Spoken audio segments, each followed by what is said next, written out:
Assalamualaikum warahmatullahi wabarakatuh.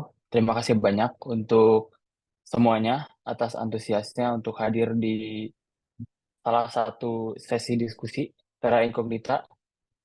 Di sini sudah hadir pembicara yang akan berbagi dan juga sudah banyak audiens, kurang lebih sekarang.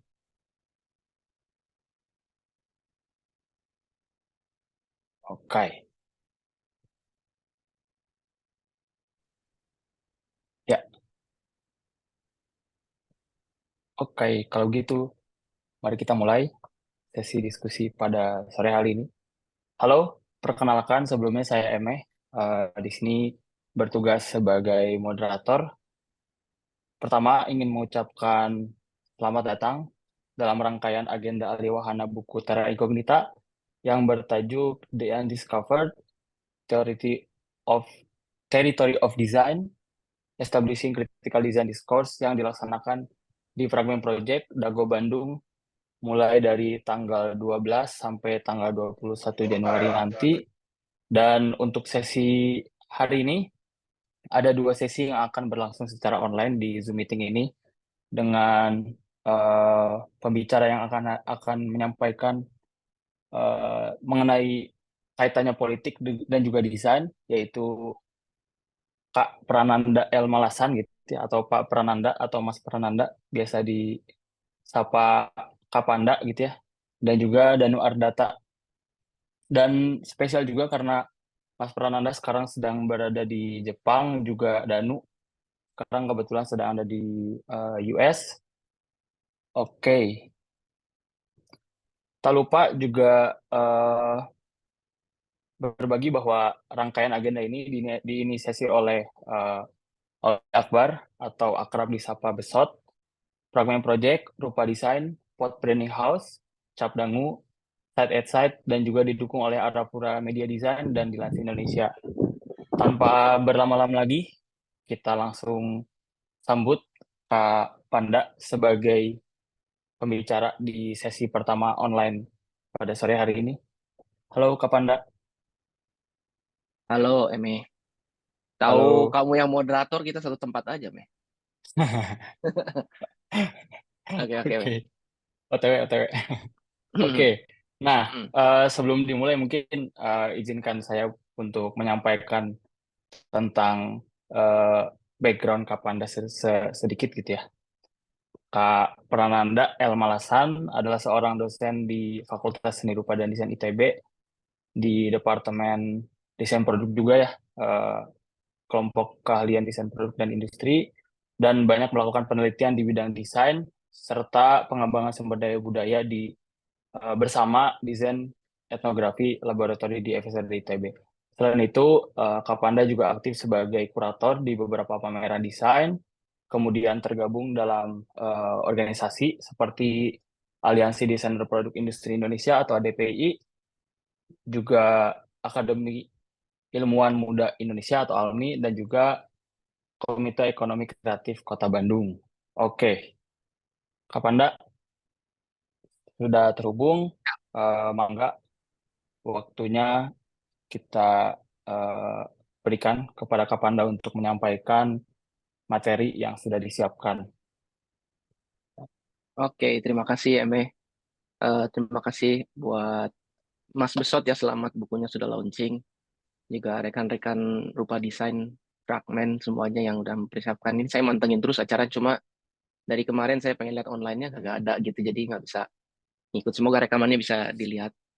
Terus juga nanti hari ini ada Mas Dias, ada Mas Ricci, Mas Iman, ya, salam kenal. Nah, kita coba diskusi apa yang mungkin kita bisa bicarakan gitu ya. Eh, Mau boleh share screen, boleh tolong di ini dulu, disable dulu, Pak Eme. Ya, sebentar. Oke, sudah, Kak, boleh dicek. Belum, belum bisa. Belum bisa ya? Sebentar. Iya Tim nih dia nih operator boleh dibantu. ketombean rambut jadi botakin. Udah bisa? Belum? Dijadiin host aja. Oke, ini harusnya bisa. Sip. Nah, saya. Bisa. Oke, terima kasih. Jadi kemarin terakhir ngobrol sama Mas Besot dan Emeh juga ya. Kita bicara tentang apa sih topik yang mau diangkat.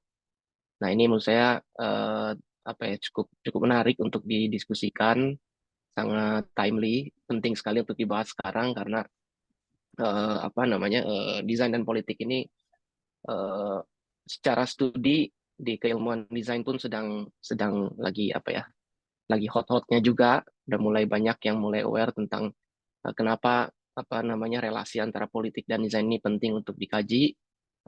Di sisi lain secara praktik pun juga udah mulai banyak ya bagaimana desain maupun para pelaku desainnya pun juga akhirnya sudah masuk ke ranah politik dan sebaliknya gitu ya, bagaimana politik pun berpengaruh pada perkembangan desain secara secara luas gitu. Jadi eh, apa menarik aja untuk kita coba bahas dan semoga ini entah nanti ya kita diskusi juga rekan-rekan yang hadir hari ini entah itu menjadi sebuah gagasan atau sebuah pergerakan atau aktivisme atau seterusnya ini semoga nanti lahir kira-kira seperti itu. Tapi apa ini juga memang bagian dari studi riset saya begitu ya perihal politik dan desain ini.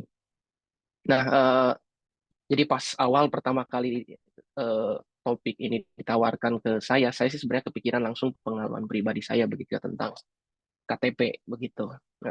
Jadi hal yang sederhana sebetulnya KTP. Kenapa sederhana? Karena saya selalu ketika ingin mendaftar sesuatu, ketika mau daftar apa misalkan BPJS atau apa pasti selalu ditanyakan KTP ya. Mau beli alkohol ditanya KTP misalkan ya. Kalau di sini di Jepang mungkin tanya KTP juga kalau beli rokok begitu. Tapi intinya sih pengalaman saya itu nggak lepas dari KTP ini dan kita semua pasti setuju ya, sepakat semua pasti data diri itu penting ada KTP semua. Tapi lebih spesifik adalah ini nama saya nih ya, Kerenggeke. Jadi selalu ditanya begitu ya, ini Kerenggeke itu orang mana Mas begitu ya. Saya bilang orang Aceh. Nah, ternyata ketika di typing juga Kerenggeke susah dicari gitu ya. Udah nggak ada Kerenggeke tempat di dunia ini gitu.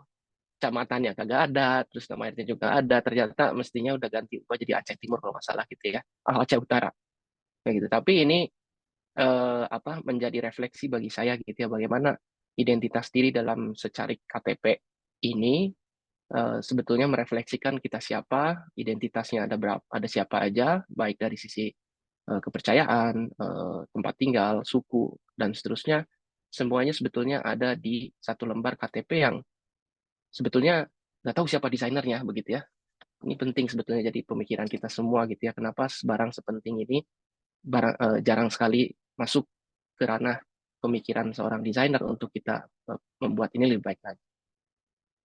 Nah, lebih jauh lagi sebetulnya ngomongin tentang KTP, ya memang banyak pro kontranya juga begitu ya. Contoh misalkan ngomongin kolom agama selama ini orang dipaksa begitu ya untuk yang tidak masuk ke golongan 5 agama sudah pasti dulu sejarahnya antara milih menjadi agama Islam, Kristen, Katolik dan seterusnya. Nah, baru sekarang akhirnya penghayat gitu ya, orang yang memiliki kepercayaan itu diakui selama 41 tahun. Lalu juga saya coba telusuri lebih dalam dulu di era Soekarno maupun di Soeharto ya, di Orde Lama maupun Orde Baru, warga keturunan itu tidak berhak memiliki KTP maupun kartu keluarga tanpa adanya surat bukti kewarganegaraan Indonesia. Meskipun tahun 99 pos reformasi ini sudah nggak ada, itu udah berubah. Ya itu ini juga sebetulnya hal yang sederhana, cuma satu lembar KTP, satu lembar dokumen, tetapi dampaknya lebih luas ya. Banyak sebenarnya orang-orang warga-warga keturunan baik India maupun dari Tionghoa dan seterusnya itu sulit sekali untuk mendapat posisi atau kesempatan karena ya ini sesederhana sistem surat bukti kewarganegaraan Indonesia ini. Ya kita sebagai mayoritas mungkin akan lebih mudah, tapi untuk yang minoritas banyak sekali yang sulit untuk mendapatkan kesempatan begitu ya. Nah, ngomong-ngomong yang lain, BPJS juga sama begitu ya. Bagaimana sistem BPJS dengan Kartu Indonesia Sehat itu ternyata tidak begitu baik dalam pelayanan, misalkan ya, orang sulit antri dan seterusnya, sampai akhirnya banyak opportunity bagi bisnis asuransi gitu ya untuk menambal kartu Indonesia Sehat ini. Semuanya dari kartu begitu, semuanya dari sistem yang mana sebetulnya itu adalah tanggung jawab perancang juga begitu ya. Nah, ini mungkin bisa jadi refleksi bersama juga begitu. Nah, bicara yang lain ya kita bicara juga ngomongin desain sudah pasti bicara tentang teknologi. Nah, ngomongin kereta cepat yang lagi hot sekarang bukan hanya bicara tentang mempersingkat waktu antara Jakarta dan Bandung, tetapi banyak pro kontranya ya, di mana ada yang setuju lebih baik lebih cepat, lebih cepat lebih baik, ada juga yang tidak setuju gitu ya karena ini apa namanya menimbulkan hutang dan seterusnya, dan berita-berita ini nggak pernah selesai begitu ya, terus aja bergulir apa namanya seiring dengan munculnya sebuah teknologi atau sebuah desain baru di tengah masyarakat ini. Ya, ini juga sama ya. Pintu tol itu juga berubah dari pintu tol berawak sampai gerbang tol otomatis, dan apa di tap kartu sampai akhirnya sekarang lagi ada wacana untuk tanpa berhenti itu bisa lewat tol. Tetapi juga ada permasalahan lain begitu ya, adanya demonstrasi karena banyak yang di PHK dan seterusnya gitu ya. Tetapi sisi lain juga memberikan opportunity baru, adanya usaha-usaha informal, usaha-usaha industri kecil yang melihat opportunity ini menghasilkan tong-tol dan seterusnya. Lahir banyak aktor-aktor baru begitu ya dari adanya sebuah teknologi ini. Ya. Nah, ini juga sama ketika MRT masuk banyak kontra dan pro-nya begitu ya. Ada di sini pun akhirnya kita melihat segregasi kelas gitu ya. Bagaimana kelas menengah, kelas bawah, kelas atas itu tampak dengan clear ya ketika orang kelas menengah atau kelas bawah mempersepsikan MRT ini sebagai tempat piknik, bagian dari kelas menengah mungkin mengolok-olok ini begitu ya. Padahal MRT ya pada dasarnya adalah alat transportasi begitu ya. Tapi di sini banyak kontroversi-kontroversi lahir. Ya, ini juga mungkin yang di Bandung relate. Ini menurut saya studi kajian yang menarik begitu ya. Nanti kalau ada yang mungkin bisa mengkaji lebih jauh, BCH Bandung Creative Hub yang pendiriannya itu memang betul-betul top down di era Ridwan Kamil, dan sekarang nyatanya masih sedikit gitu ya komunitas kreatif yang menggunakan ruang ini. Tapi nggak jauh dari sini, ini mungkin kelihatan dari sini ada gedung Laswi ya, ini Laswi Creative Space, justru lebih ramai begitu. Di mana ini lahir setelah adanya BCH ya. Ya, ini kontradiksi ya. Yang satu dikelola oleh private komunitas, tapi ini dikelola oleh pemerintah, malah lebih ramai yang sebelah sini. Nah, ini juga sebenarnya menjadi pertanyaan, kenapa? Padahal secara tempat, secara lokasi, ya sama-sama aja di Jalan Laswi begitu ya. Tetapi kenapa ada fenomena ini yang muncul gitu ya dengan adanya dua creative hub di tengah jalan ini gitu ya. Nah, intinya sebetulnya apa yang saya ingin bicarakan adalah kehidupan kita sehari-hari itu betul-betul dibentuk atau dikonstruksi dengan adanya benda-benda ini ya, benda-benda yang sebetulnya dilahirkan melalui proses berpikir perancang gitu. Nah, oleh sebab itu apa namanya menjadi pertanyaan dasar bagi kita untuk hari ini kita explore ya, apakah betul gitu ya desain itu hanya melulu bicara tentang solusi begitu ya, atau apakah betul desain itu terdiri dari dua aspek, yaitu aspek fungsi dan aspek estetika begitu. Apa sih sebetulnya dimensi lain yang harus kita coba pikirkan ketika kita masuk ke proses perancangan begitu ya. Nah, ini apa namanya kenapa apa dikotomi antara fungsi dan estetika itu muncul. Nah, ini sebetulnya lahir bukan tanpa alasan, tetapi juga apa namanya jauh dari sebelum itu secara histori desain itu banyak dipengaruhi oleh prinsip modernisme begitu. Bagaimana kompleksitas realitas itu cenderung disimplifikasi demi percepatan begitu. Itulah karakteristik sebetulnya prinsip modernisme, melepaskan apa namanya yang lama ya untuk mencari hal yang baru begitu. Mencari hal baru ini ya namanya percepatan begitu. Nah, ini juga secara kritis harus kita pikirkan kembali apakah betul gitu ya design thinking yang mencoba mencari solusi itu adalah satu-satunya nilai yang harus kita capai gitu ya. Atau pertanyaan berikutnya, apakah betul design thinking itu adalah obat dari semua permasalahan gitu ya. Sebetulnya sudah banyak juga kajian bahwa desain itu adalah bukan apa namanya obat atau solusi dari segalanya. Bisa jadi apa yang kita pikirkan itu akan menghasilkan polemik-polemik baru begitu ya.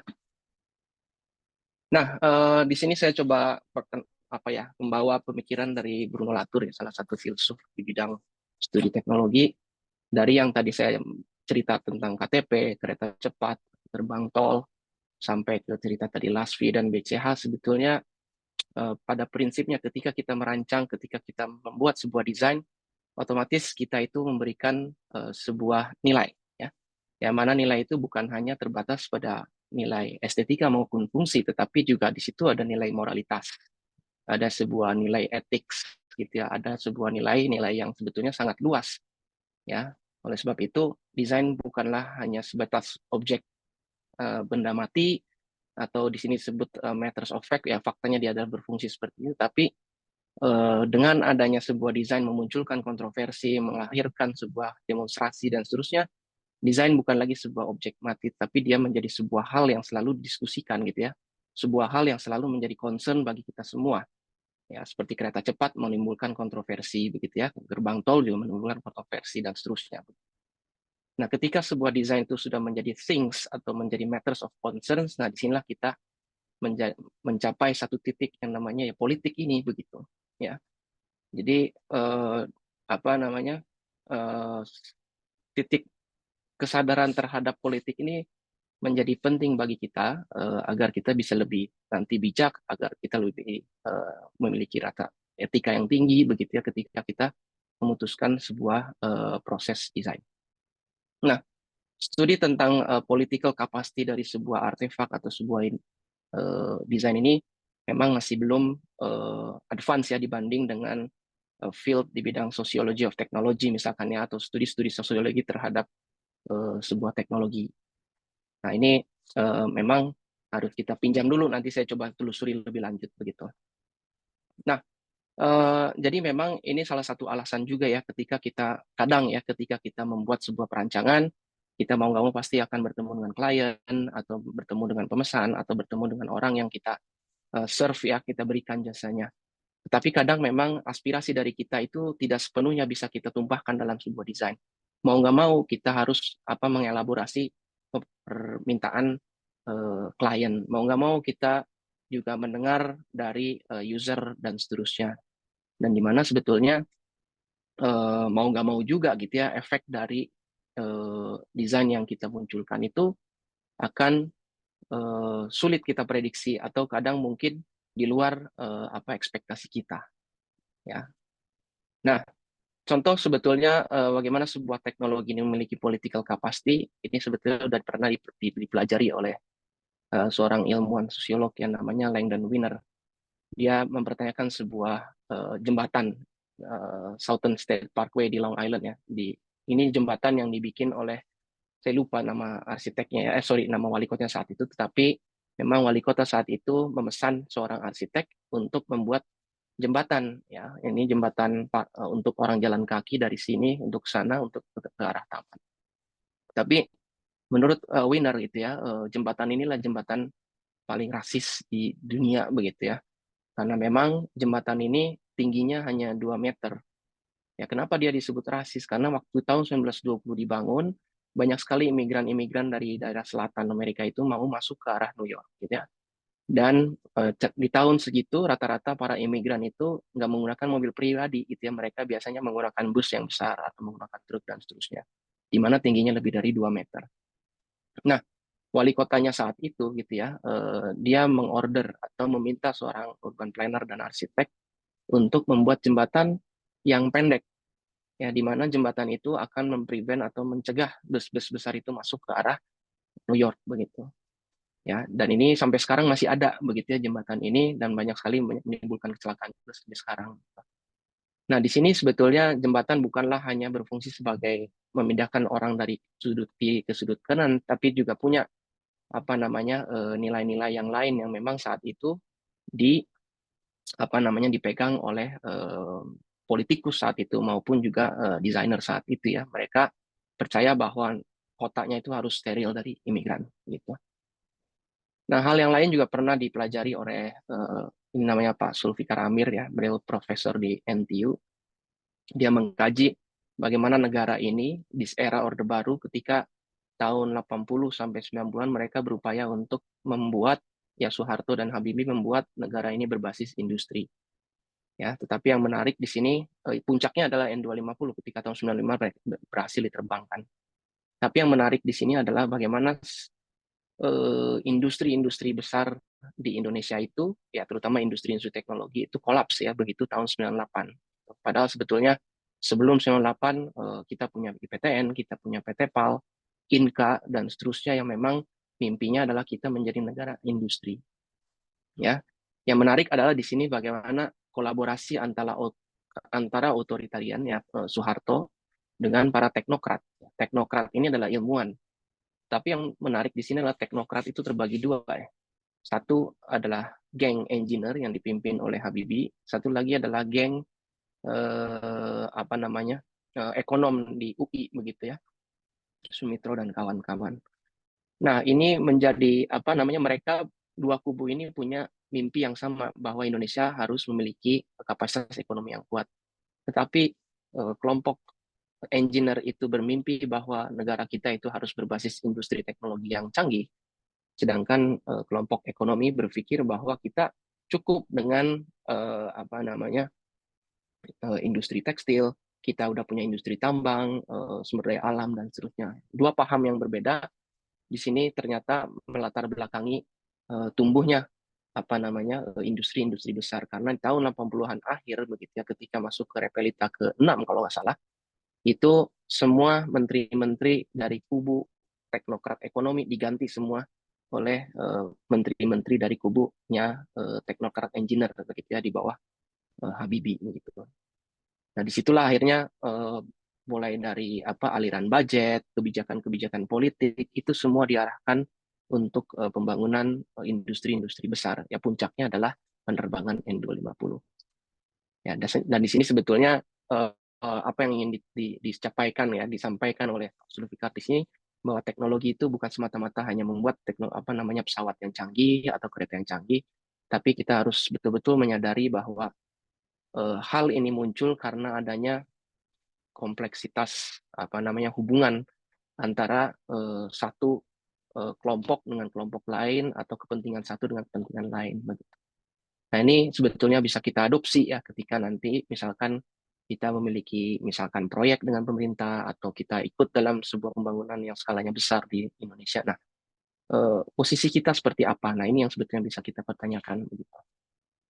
Ya, ini contoh yang lain yang mungkin juga menarik adalah satelit Palapa ya. Ketika satelit Palapa itu launching di tahun 76, ini super simbolik ya, super simbolik karena Soeharto ingin sekali mengunifikasi atau menyatukan dari Sabang sampai Merauke melalui Palapa ini. Ya, dia sebut namanya Palapa karena berdasarkan sumpah Palapanya Gajah Mada.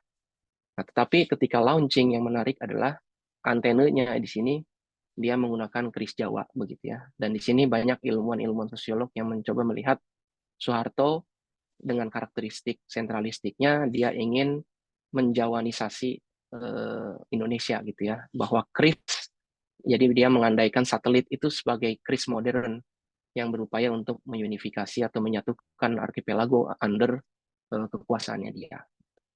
Nah, di sini pun juga sebetulnya satelit bukanlah hanya perangkat untuk mengoneksi antara satu tempat lain, tetapi juga di balik itu ada motivasi maupun juga kepentingan politik di saat itu ya untuk melanggengkan kekuasaan begitu.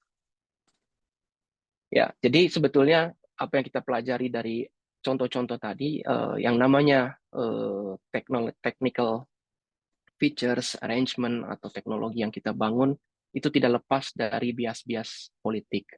Dan tentunya di balik teknologi ada sebuah proses desain yang namanya dan desain ini sudah pasti tujuannya adalah untuk memaksakan sebuah kuasa atau mengontrol sebuah sebuah kondisi dan tentunya syarat dengan kepentingan di mana yang memiliki kepentingan pasti akan punya privilege, yang tidak ya pasti tidak memiliki privilege itu gitu. Ya. Nah, coba kita masuk ke dalam konteks desain gitu ya. Nah, ini di luar negeri saya ingin juga ambil contoh bagaimana beberapa dewan desain atau desain council itu sebetulnya juga dibentuk di skala nasional dan tidak lepas dari syarat kepentingan politik. Ya. Contoh misalkan desain council salah satu dewan desain yang tertua di UK begitu di dunia di UK itu dibangun oleh Churchill saat itu di tahun 44 gitu dan kepentingannya adalah untuk memperbaiki kualitas produk-produk dari industri Inggris ya. Dan sampai sekarang pengaruh dari desain council ini sangat besar ya. Saya yakin mungkin teman-teman pernah dengar dengan metode double diamond, atau kita lihat London Design Biennale dan seterusnya, itu adalah sebuah produk-produk dari desain councilnya UK gitu. Nah, kita nggak usah jauh-jauh ke UK, di Singapura sendiri juga punya ya desain Singapore Council di bawah National Design Center, dan ini pun juga tidak lepas dari tujuan besar, mimpi atau visi dari negaranya. Ya, saat itu Prime Ministernya yang pertama ya, dia berucap bahwa yang namanya Singapura itu adalah negara by design. Ya, tidak ada yang semuanya, tidak ada yang natural atau muncul dengan sendirinya. Ada seorang di balik itu yang berpikir dan membuat itu menjadi nyata begitu. Dan itu adalah impian besar pemerintah Singapura saat itu ya, di mana dia ingin menjadi hub di kawasan ASEAN, dan dia membangun infrastruktur sebegitu masifnya gitu ya, menjadi pusat perdagangan di ASEAN ya. Dan saat ini pun juga desain bukan hanya bicara tentang membuat benda yang fungsional estetik ya. Justru sekarang wacananya adalah bagaimana desain menjadi soft power ya, untuk membuat pengaruh dari satu negara ke negara lain, ke bahkan bicara tentang konteks ya geopolitik ya, bagaimana desain juga berpengaruh besar terhadap geopolitik. Kita lihat juga beberapa produk Apple ya, sekarang dia cukup clear menuliskan bahwa design by Apple in California, made in China misalkan ya, dan seterusnya. Nah, ini yang menarik, waktu sebelum Tokyo Olympic 2020, di penutupan Rio Olympic, itu Prime Minister Abe saat itu, dia bukan mempromosikan Tokyo Olympic dengan menggunakan video tentang olahraga dan seterusnya. Justru saat itu kalau ada yang pernah lihat, yang muncul adalah IP-IP yang dihasilkan oleh Jepang ya, seperti Doraemon, Mario Bros, apalagi macam-macam ya. Mereka sempat bikin performance yang cukup menarik, dan di sini Prime Minister Abe dia muncul mengundang semua audiens untuk datang ke Tokyo 2020 dengan berkostum seperti Mario Bros. Gitu.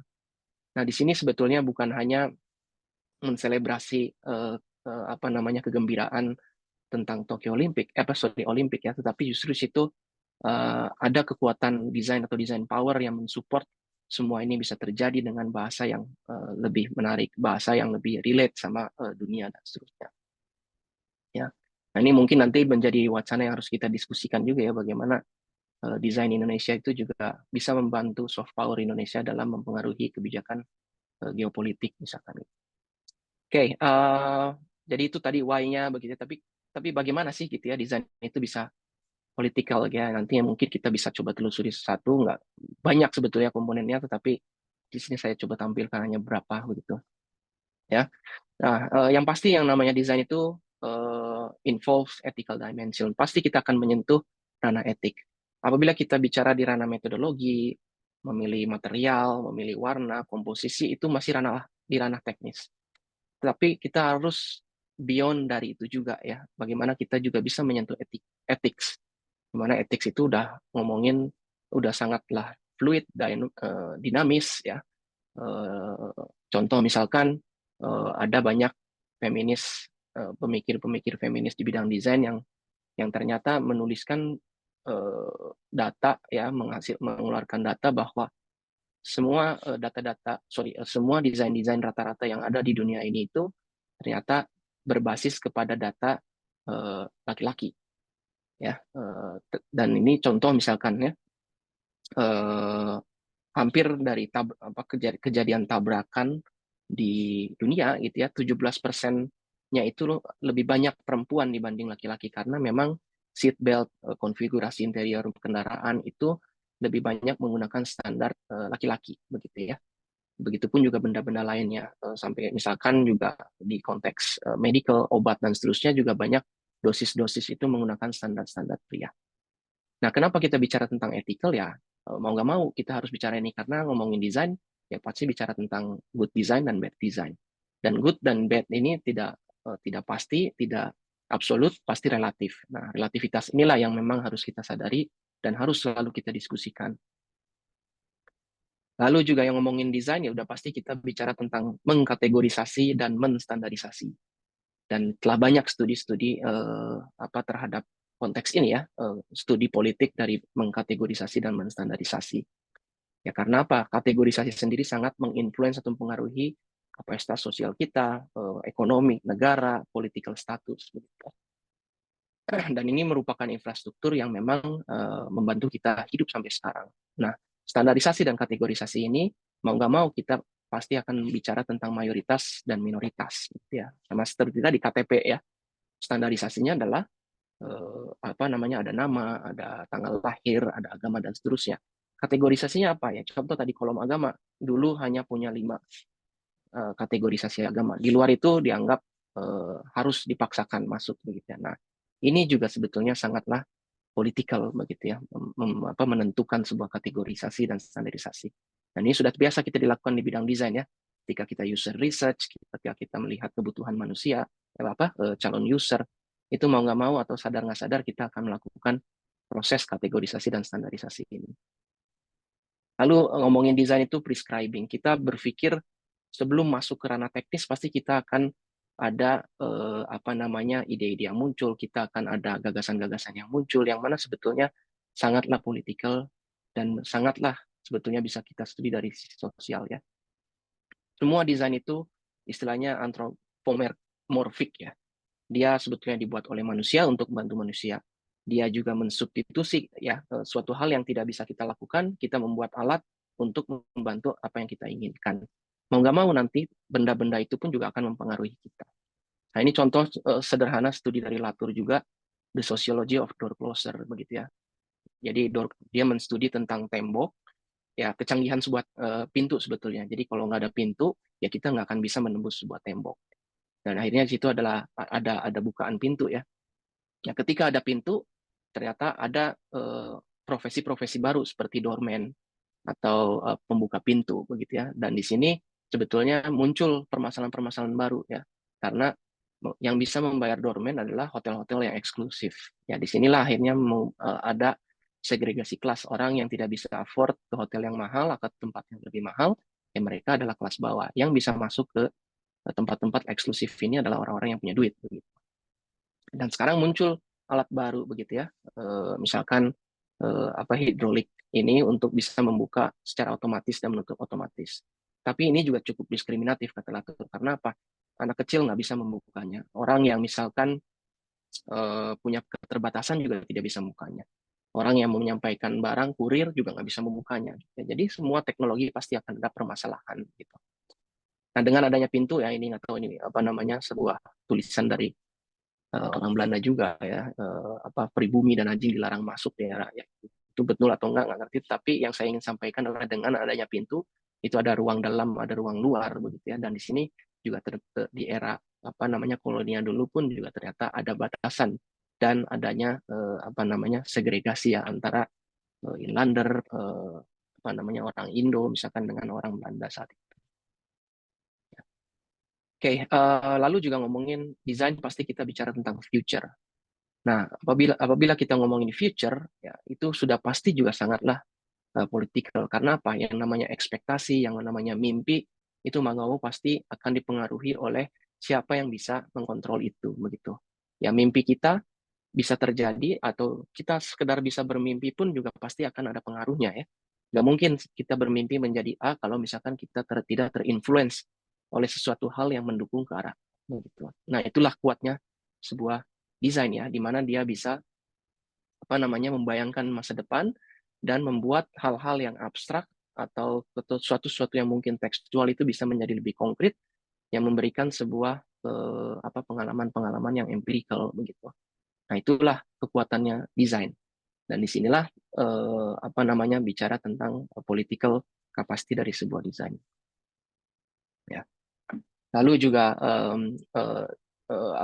dengan adanya problem solving, kita selalu berupaya untuk menyelesaikan permasalahan. Tetapi juga sadar nggak sadar, kalau misalkan kita tidak sadar ya, kita juga cenderung akan menyembunyikan permasalahan tersebut ya. Seperti yang mungkin Dieter Rams bilang, di dalam 10 Principle of Good Design, dia bicara tentang good design is invisible.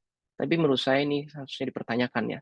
Invisibility ini apakah ke arah yang betul atau ke arah yang salah? Ya sama seperti kita rumah berantakan, tiba-tiba ada tamu, kita masukin tuh sampah ke dalam kolong meja, ke dalam kolong kursi, seolah-olah itu rapi semua. Ya, ini sama sebetulnya di negara kita juga begitu. Jalan bolong, trotoar hancur, tapi kalau misalkan presiden lewat, tiba-tiba jadi rapi, begitu ya, seolah-olah semuanya nggak ada masalah. Nah, di sini juga menjadi sebuah pertanyaan juga, apakah desain betul-betul membuat invisibility itu menjadi ke arah yang lebih baik atau tidak, begitu. Ya.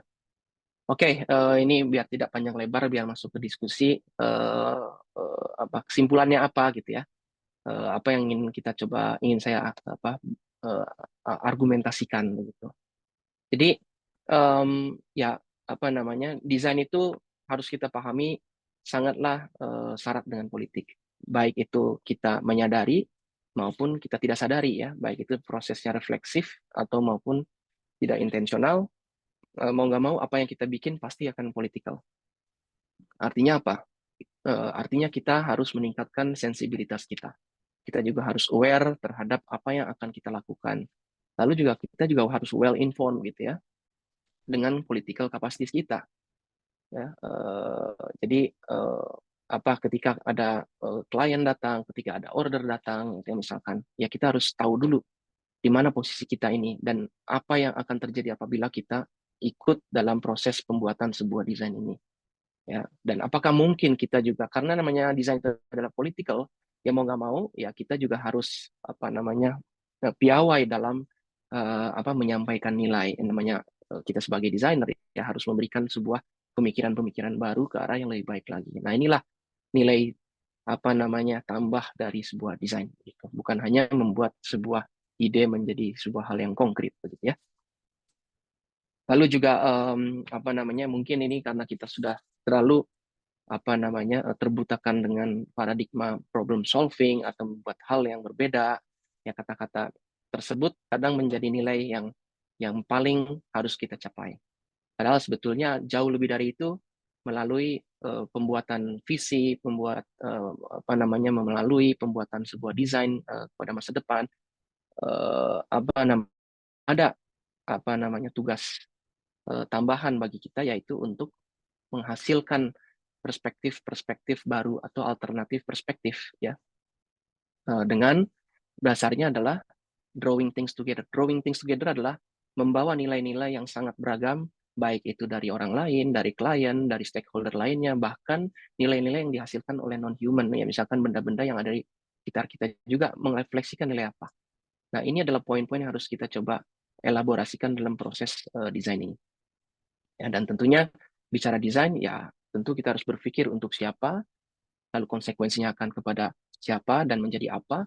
Ini adalah list of question yang harus selalu kita consider ya, ketika masuk atau ikut dalam proses desain.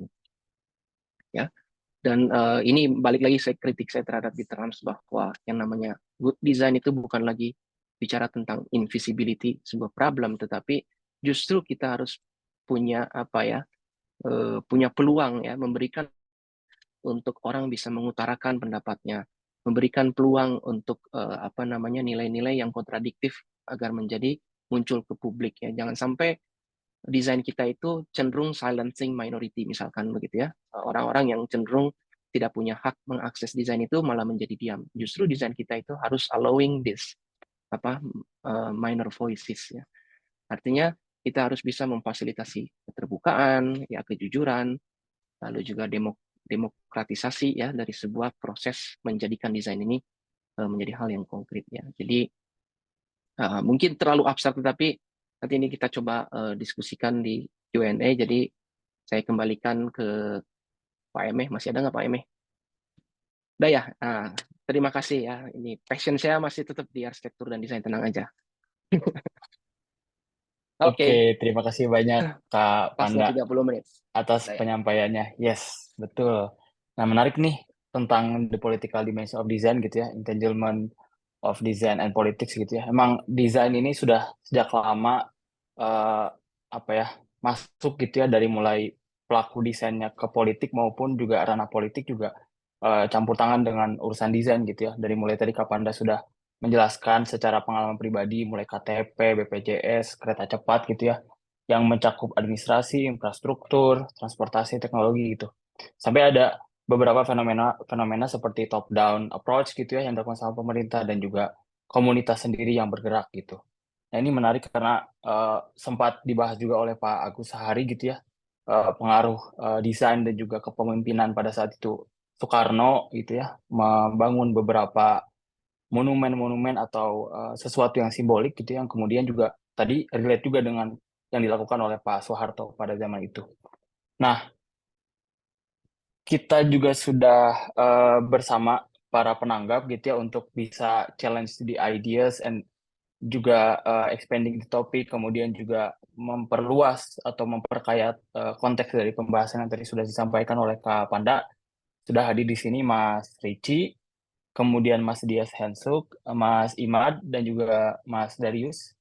Boleh on mic dan juga menyapa para audiens di sini dan bergiliran barangkali untuk memberikan sebuah pandangan tersendiri kah atau terkait pertanyaan atau respon-respon yang kemudian juga bisa memantik diskusi pada sesi hari ini.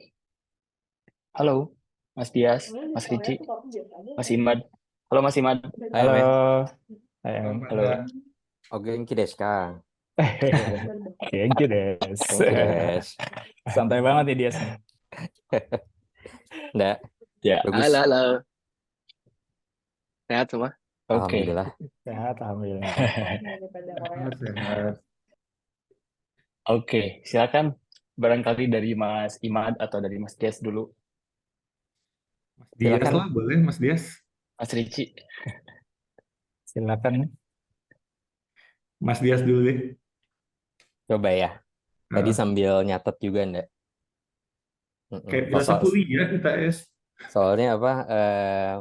Kalau ngobrol sama Panda tuh harus manfaatin momen. Ya Meh ya. Kagak lah. Kalau Betul, momen Anggap aja Rabuan.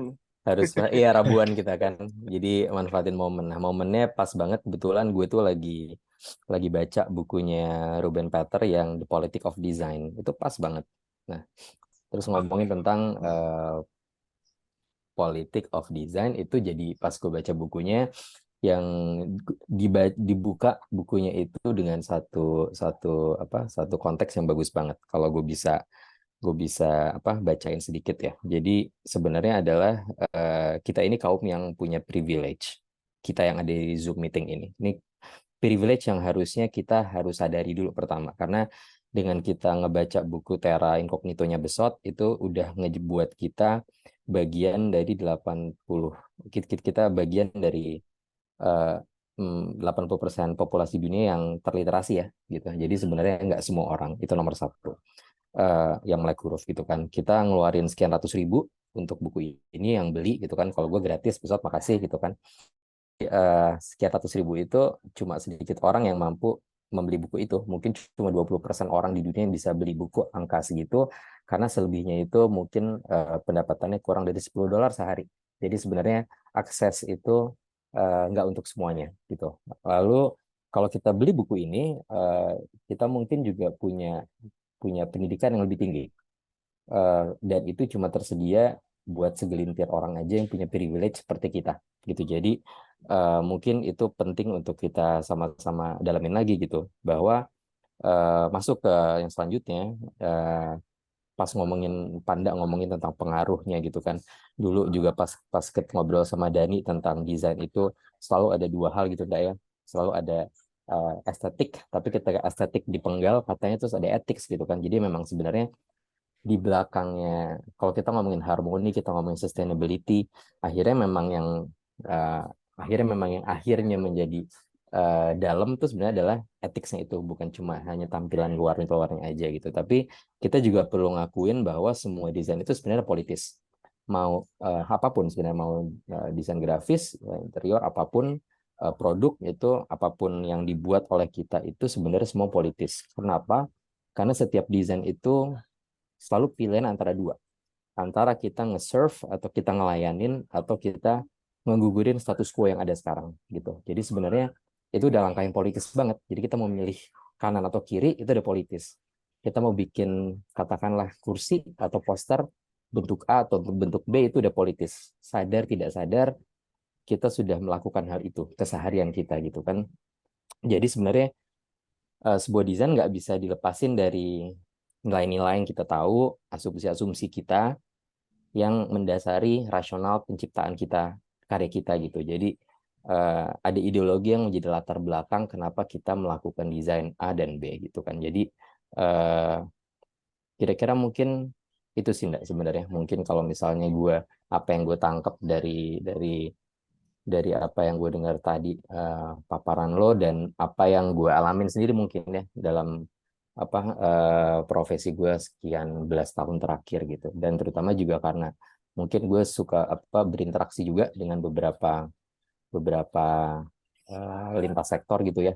Jadinya semakin melihat desain itu bukan cuma sekedar satu sektor gitu, tapi memang kita bisa melihat dalam konteks yang lebih luas gitu.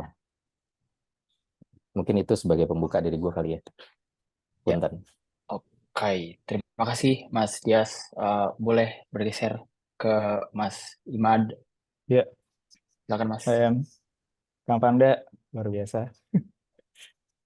Ya, jadi ini menanggapi juga ya. Jadi akhirnya pun jujur gue setelah setahunan ini menjabat di ATGI juga, apalagi ya gitu, mungkin kalau teman-teman juga udah sempat berkunjung ke Instagramnya ATGI gitu ya, kita terutama di HUT RI mungkin ya paling berasa gitu yang dampaknya sangat luas sekali, dan juga proses yang dikawal oleh dua kementerian itu level politiknya luar biasa, level politik dalam skala pemerintahan. Tapi tadi juga dengar dari Kang Panda, dari Dias gitu, akhirnya gue juga ingat lagi gitu bahwa pada dasarnya politik itu memang tidak akan terhindari apabila kita hidup bersama.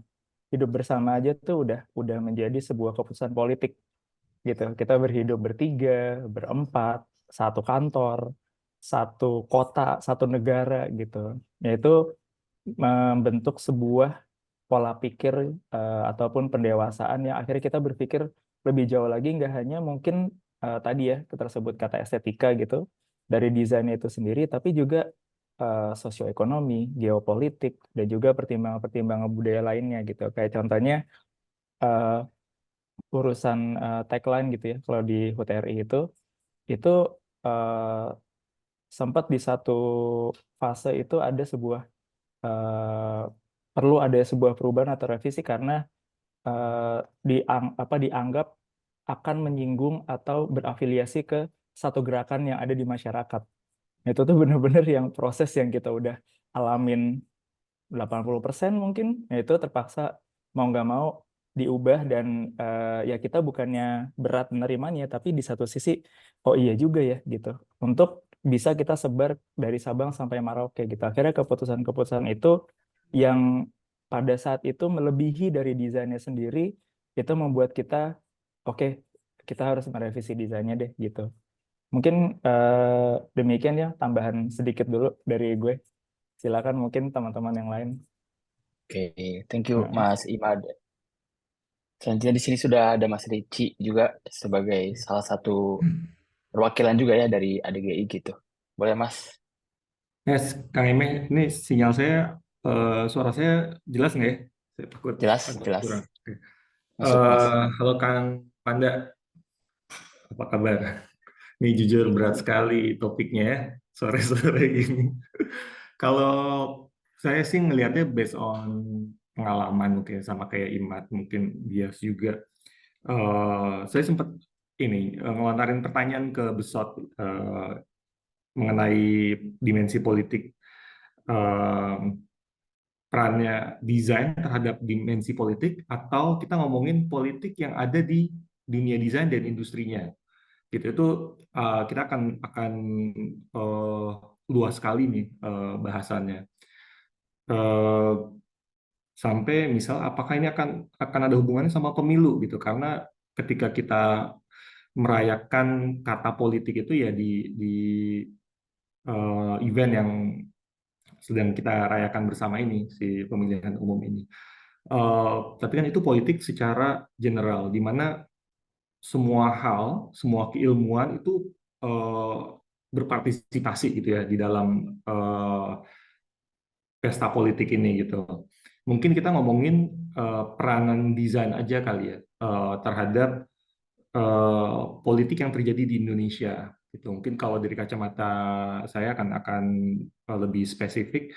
Sebagai contoh, mungkin yang sering kita kerjakan di ADGI udah jadi event tahunan seperti logo HUT RI. Ya, kita biasanya PR paling awal yang kita hadapi itu bikin tagline. Nah, bikin tagline ini desainernya, terutama kuratornya ya dari pengurus ADGI itu jadi harus aware sama kondisi politik yang terjadi di Indonesia gitu. Jadi salah bikin tagline yang tadi kata Mas Imad itu kita hidup bersama. Jadi politik itu ada kalau kita sudah ada orang lebih dari satu gitu. Berarti kan kita harus bikin keputusan. Keputusan itulah yang dinamakan politik. Nah, standing dari tagline itu kita harus bisa mewakili siapa. Nah, itu yang kadang jadi berat di pekerjaan kita sebagai desainer itu ketika kita mesti memutuskan keberpihakan gitu. Itu paling berat. Tapi tugas kita di sini kan bukan memutuskan keberpihakannya, tapi kita bisa mendefinisikan sebuah perayaan tahunan yang bisa disepakati bersama gitu. Itu di HUT RI. Jadi mungkin kita belum masuk ke ranah desainnya, baru tagline. Ketika masuk ke proses desainnya, desainer itu dituntut bisa memahami simbol-simbol politik jadinya, supaya ketika logo itu jadi, itu tidak mewakili satu golongan aja. Nah, dia harus bisa berpikir satu simbolisasi, satu bentuk, satu objek yang benar-benar representatif buat bangsa ini gitu. Kalau dilihat logonya ya nggak gitu-gitu banget, nggak standar jadinya kan, karena pemikiran di dalamnya banyak, walaupun outputnya bisa sesimpel mungkin gitu. Disitulah menurut saya ketika desainer itu harus berpikir politik, ketika dia berkarya di ranah di mana karyanya akan disajikan untuk masyarakat yang beragam. Itu tantangan yang mungkin biasanya dibawa kepada teman-teman desainer tiap tahunnya, contohnya di HUT RI. Perspektif yang mau saya tanggepin ke Kang Panda itu mungkin bagaimana desainer juga mulai aware dengan kondisi politik gitu ya yang terjadi. Mungkin ini nggak tahu, mungkin Kang Panda boleh menanggapi ini bisa masuk atau enggak. Case study selanjutnya adalah ketika ADGI diundang jadi panelis untuk logo kereta api cepat. Nah, itu juga political soalnya background-nya. Walaupun tidak secara tertulis gitu ya dan secara langsung dari pemerintah itu memberikan briefnya, tapi dari kacamata saya sebagai desainer grafis, sebagai pelaku branding, nama korporasinya sangat sensitif untuk sebagian masyarakat di Indonesia. Nama perusahaannya itu kan KCIC, Kereta Cepat Indonesia Cina. Nah, kata Cina itu di Indonesia, yang tadi udah dikasih lihat juga sama Kang Panda ya, yang harusnya kita bisa secara positif melihat kereta ini adalah bagian dari kemajuan peradaban bangsa, tapi yang dilihatnya kan negatifnya. Nah, disinilah peran dari desain bisa membuat mindset masyarakat itu bisa ke arah yang lebih positif gitu. Dan disinilah tim panelis ADGI menjadi bagian dari timnya itu. Kita prosesnya dari naming dulu, naming dikeroyok sama 10 studio desain waktu itu, sampai keluarlah nama yang mungkin ke barat-baratan, tapi ternyata setelah survei, hasil survei membuktikan ya, setelah produknya beroperasi beberapa bulan, ternyata itu mewakili banyak lapisan masyarakat di Indonesia. Dan itu sangat menggembirakan karena biasanya kan kita hasil output branding kita itu baru terjawab setelah beberapa bulan diluncurkan ke masyarakat kan ya. Sangat tinggi sekali ininya apa tanggapan positif masyarakat mengenai namanya. Yang mengatakan namanya jelek tetap ada, yang namanya itu ke baratnya tetap ada, tapi acceptance-nya cukup tinggi dan nama yang mungkin ke barat-baratan itu mungkin juga bisa merefleksikan cita-cita masyarakat kebanyakan ya yang memang ingin Indonesia maju gitu. Jadi di sini pekerjaan seorang desainer itu ketika kita sudah level pekerjaan kita skala politiknya makin tinggi, pemahaman desainer pun mesti akan harus lebih tinggi juga. Jadi kalau berdasarkan experience saya di ADGI dan beberapa proyek ADGI itu ada tolak ukur baru dalam mengukur sebuah project branding, project desain grafis ya. Selain skala korporasinya, skala bisnisnya ya, skala bisnis dari klien kita, tapi ada juga skala politiknya gitu. Jadi skala politik inilah yang jadi salah satu bagaimana kita menilai seorang desainer itu bisa cukup bijak untuk ikut berkontribusi di proyek-proyek ADGI. Karena ketika sudah mulai ada melihat sebuah proyek itu dari kacamata salah satu golongan aja, itu udah pasti nggak bijak ketika nanti proses mendesainnya gitu. Itu learning ya yang saya hadapi di beberapa proyek ADGI belakangan ini. Mungkin konteksnya silakan dijahit nih sama Kang Panda nih, ditanggapi balik dan dijahit nih, jadi diskusi gitu. Kurang lebih itu sih. Mungkin boleh ya kita mulai aja nih langsung nih. Udah lumayan Ya. kompor gak nih gue nih? Udah lumayan. Terima kasih banyak Aduh. Mas Riki. Silakan Kak Panda boleh langsung aja ditanggapi gitu ya Oke. mengenai tadi proyek-proyek ADGI dan seterusnya gitu ya terkait desainer dan perannya seperti apa di dana politik. Siap. Makasih Mas Dias, Mas Imad, Mas Ricci. Ini ya saya sebetulnya sangat kagum dengan teman-teman ADG ya yang memang udah ada apa namanya sekarang aktivitasnya itu udah di ranah skala nasional gitu. Jadi memang sebetulnya ya ini yang sebenarnya saya impikan juga bahwa desain itu harusnya udah ada di ranah itu ya, desain di Indonesia itu.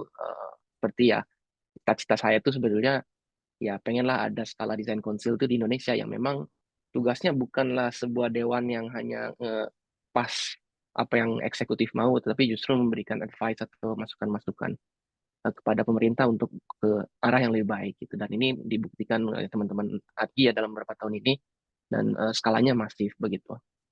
Nah, balik tadi ingin ngerespon pengalaman yang sudah disampaikan oleh teman-teman ADGI, saya sepakat sekali gitu ya seperti yang tadi saya sampaikan juga bahwa ada komponen lain atau ada aspek lain di luar teknis menjalankan sebuah proses desain ya, yaitu ya tadi apa namanya pertimbangan terhadap sosial, pertimbangan terhadap apa katakanlah identitas sebuah suku misalkan, bahkan sampai ke bagaimana desain itu bisa suitable untuk kepentingan-kepentingan politik yang skalanya nasional gitu. Dan ini saya pikir akan berat sekali ya, karena itu saya sepakat sekali dengan Mas Vici tadi.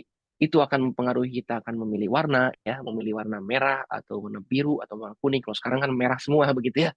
Ya itu karena konsekuensi dari siapa yang menguasai negara ini begitu. Atau sampai ke tagline-nya, kenapa akhirnya tadi misalkan nggak mau ada kata Cina karena memang sensitif begitu ya.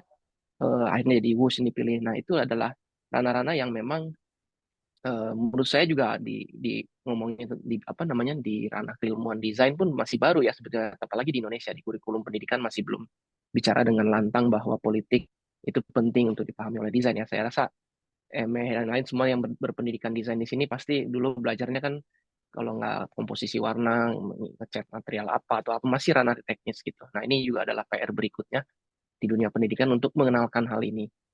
Di samping itu pun juga sebenarnya di dunia profesional kan juga udah mulai dengan adanya ADGI, ADPI, HDI dan seterusnya.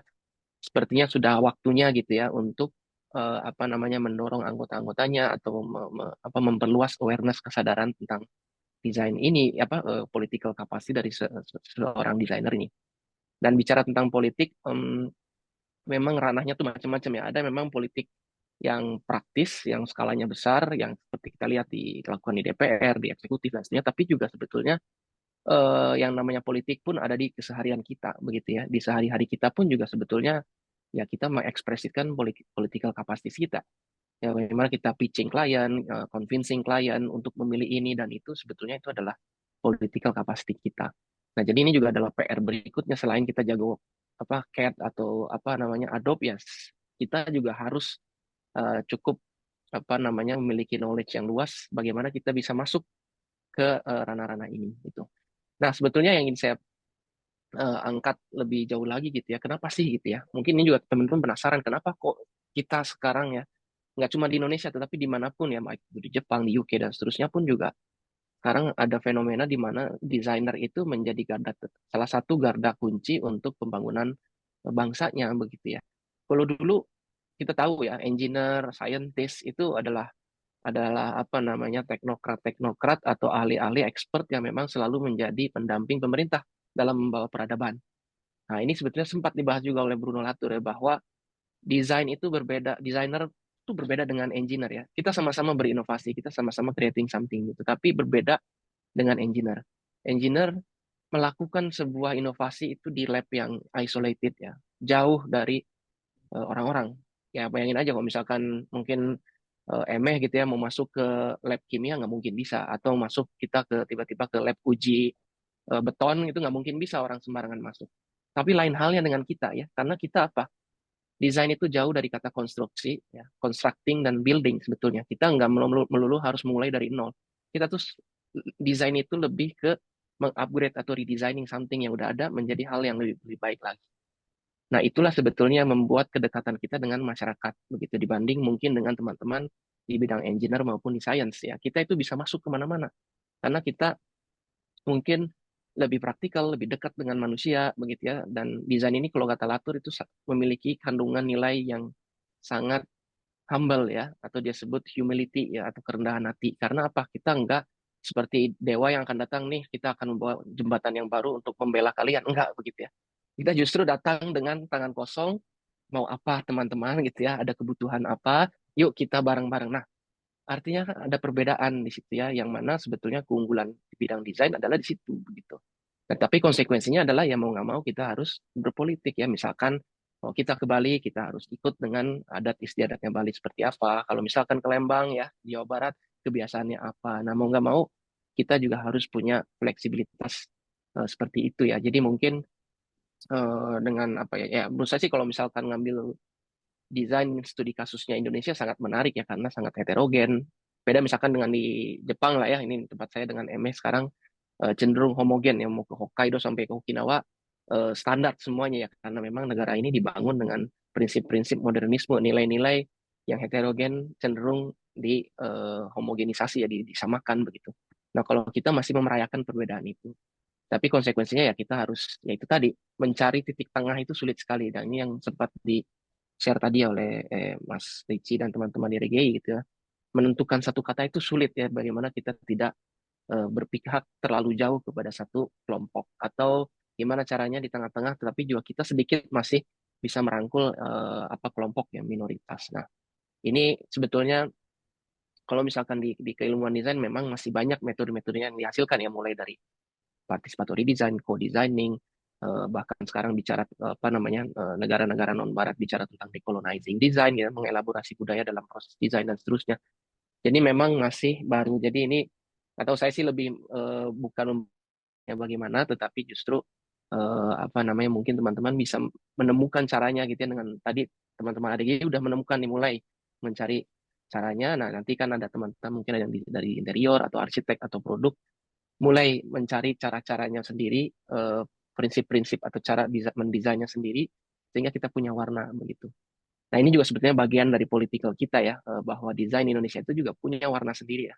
Bukan sama yang apa yang dikembangkan oleh Bauhaus, apa yang dikembangkan oleh Jepang atau dikembangkan oleh UK. Kita punya warna sendiri.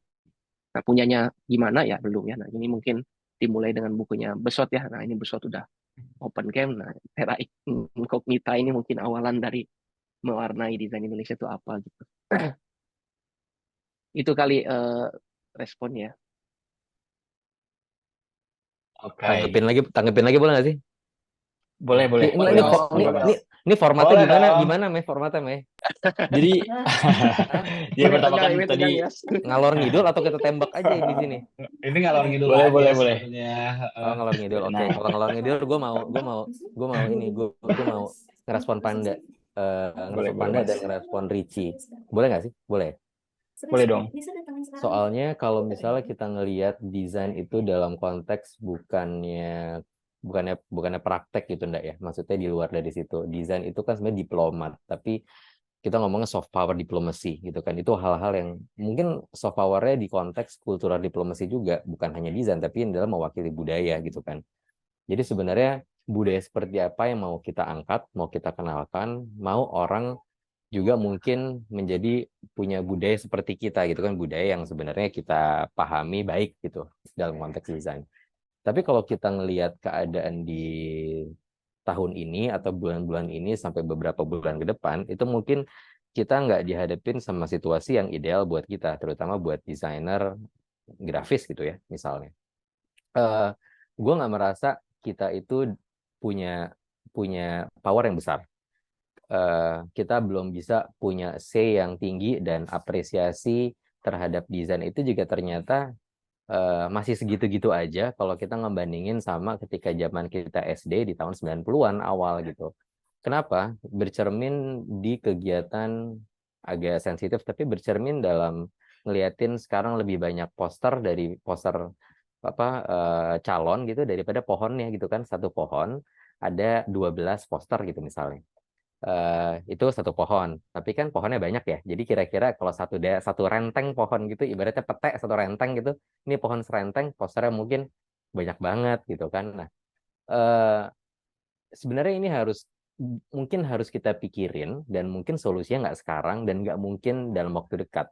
Tapi kelihatan banget bahwa masa depan desain itu sebenarnya belum secerah itu juga mungkin ya gitu kan. Kalau kita ngelihat kita echo chamber juga jangan-jangan diskursus desain itu masih sangat-sangat minim. Jadinya pemahaman orang tentang bukan cuma etika tapi empati itu juga sebenarnya tipis banget gitu. Jadi kita ngelihat gitu sekarang ternyata nggak banyak berubah, nggak banyak yang ditawarkan oleh desainer untuk merubah keadaan sekarang. Tapi kita fokus dalam hal yang mungkin sifatnya lebih yang sifatnya lebih grand mungkin, yang lebih monumental mungkin, tapi di level-level masyarakat yang bawah mungkin kita belum bisa ngasih dampak yang real gitu. Kalau kita ngambil contoh, mungkin responnya adalah mungkin karena itu budaya kita dan kebiasaan kita dalam menghadapi pemilihan seperti itu gitu kan. Tapi itu kan budaya yang kita terima jadi ya. Itu kan belum berarti itu titik stop kita gitu kan. Mungkin menurut gue malah mungkin masih jauh sekali dari titik stop gitu kan. Sepertinya desainer dan orang-orang pintar seperti kita, orang berpendidikan itu nggak ngambil peran di situ untuk membuat keadaan lebih baik juga gitu kan.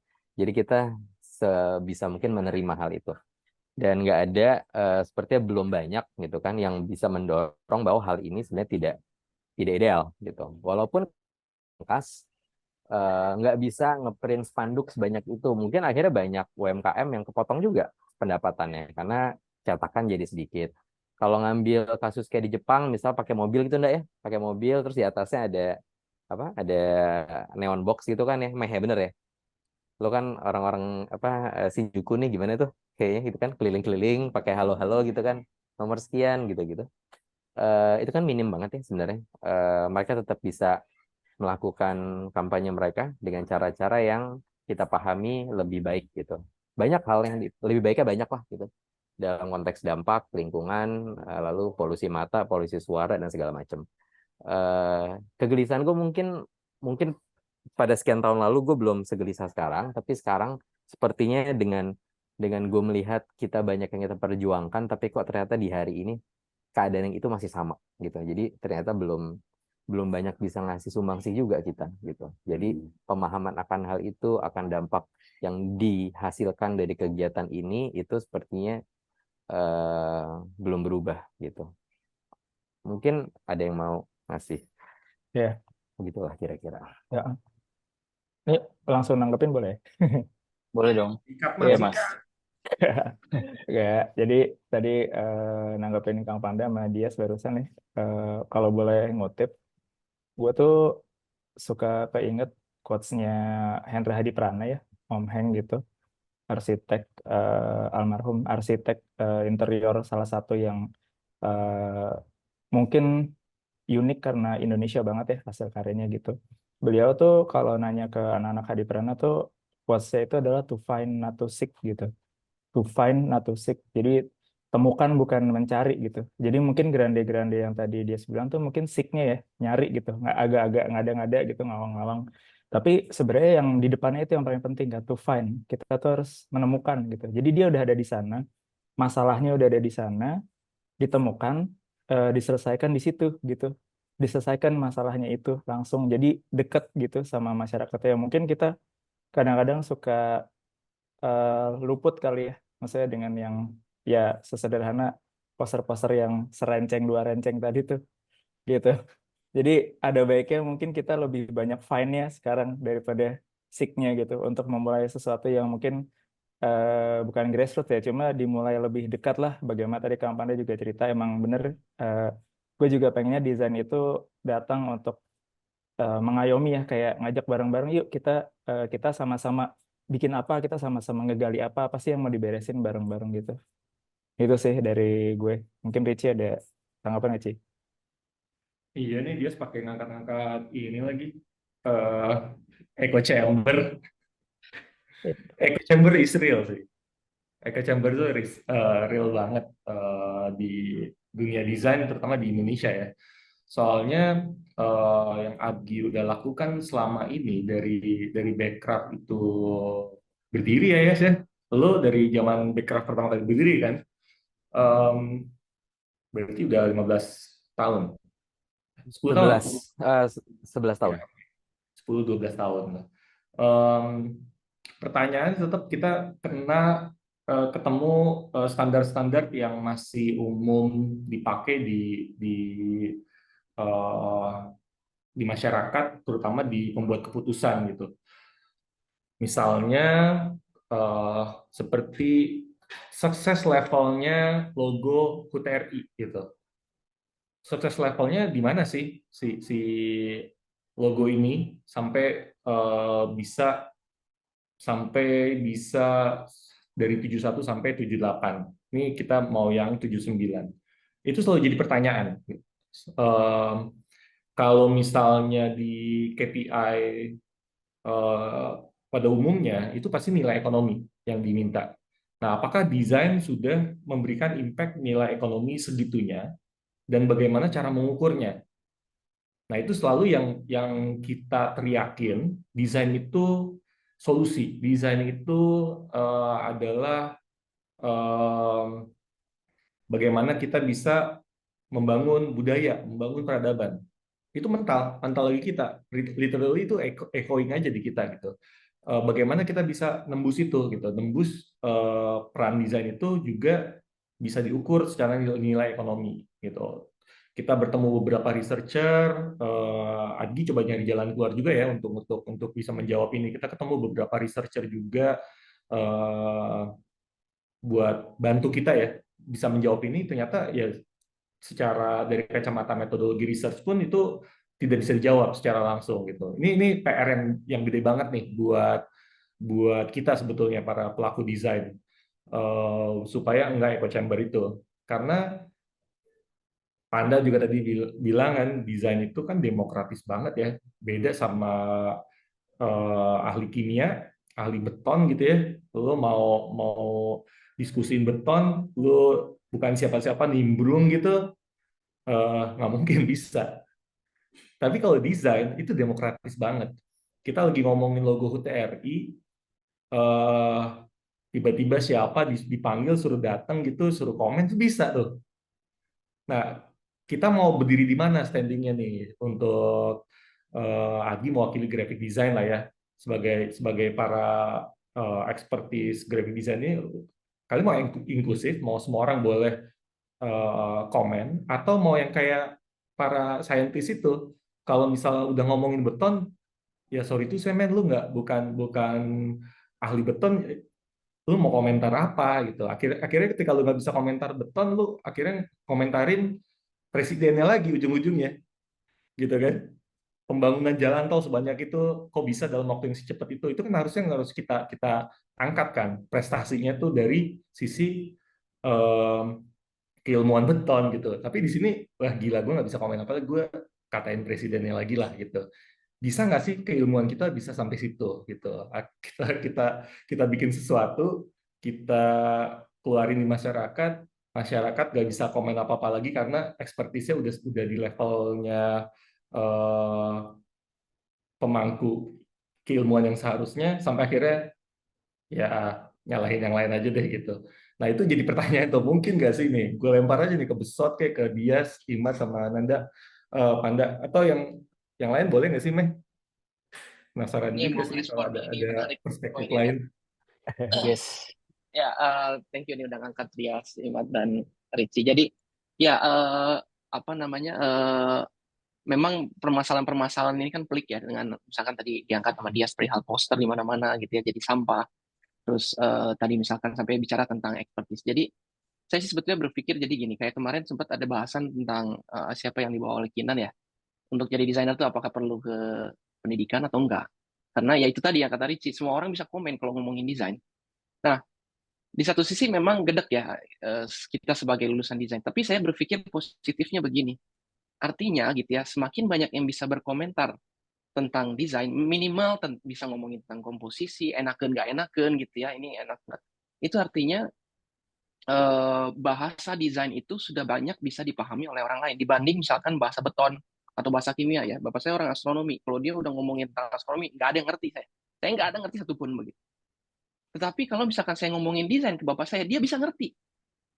Atau saya ngomongin desain, katakanlah ya, ngomongin tentang bungkus yang bagus ke tukang soto, ngomong ngerti ya. Nah, artinya disinilah nilai yang super esensial dari demokratisnya desain ini.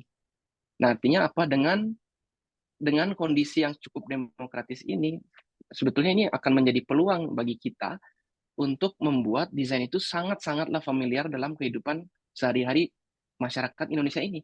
Sehingga nanti mungkin di level-level tertentu di suatu hari nanti, taste dari orang Indonesia akan ada di level yang sama semua gitu ya. Mereka akhirnya bisa tahu good and bad design itu kayak gimana gitu. Nah, saya ini ingin contoh ambil mungkin studi kasus di Jepang begitu ya.